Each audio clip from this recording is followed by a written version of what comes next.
Assalamualaikum warahmatullahi wabarakatuh.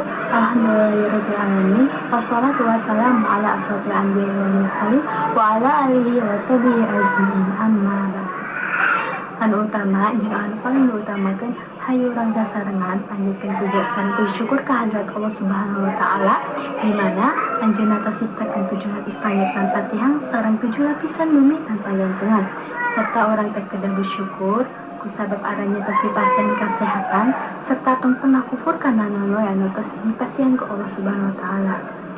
Anu kadua, salawat sareng salam mugia teras dituangkeun ka sumaget Gusti Alam nyaeta anjeunna anu teu pernah asup ka jurang, anjeunna anu teu pernah naik motor, anjeunna anu hirup di zaman onta tapi tetep pasaha di zaman Toyota jeung Avanza nyaeta Nabi Muhammad sallallahu alaihi wasallam.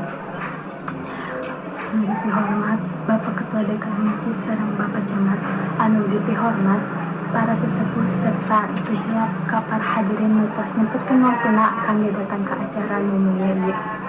Sata acara abdi arek ngatur nuhunkeun pisan kana panata acara nu tos masihan kesempatan abdi pikeun nyepikeun di antara ieu para hadirin muslim gering dipihormat. Abdi teh ngadeg di dieu bade ngadugikeun ngeunaan bulan Muharram. Bulan Muharram teh nyaeta bulan anu gaduh loba kamuliaan. Kusabab di bulan ieu teh gaduh hiji poe anu namina poe Asyura atawa 10 Muharram. Poe Asyura ge gaduh loba kamuliaan.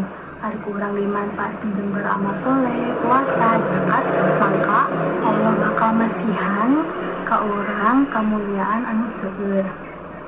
Salain gaduh kamuliaan, poe Asyura ge gaduh loba kajadian-kajadian penting nyaeta tobatna Nabi Adam ditarima ku Allah Subhanahu wa taala.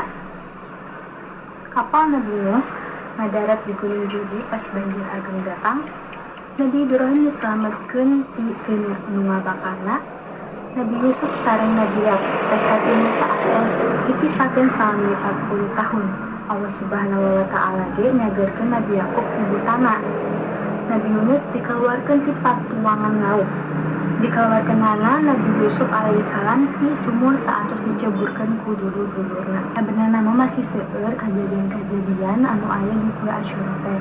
Ngan abdi nyebutkeun sababaraha doang kajadian-kajadian. Nanti abdi arek ngahatur nuhunkeun pisan kana kasadayana anu tos ngadangukeun di antara abdi abdi.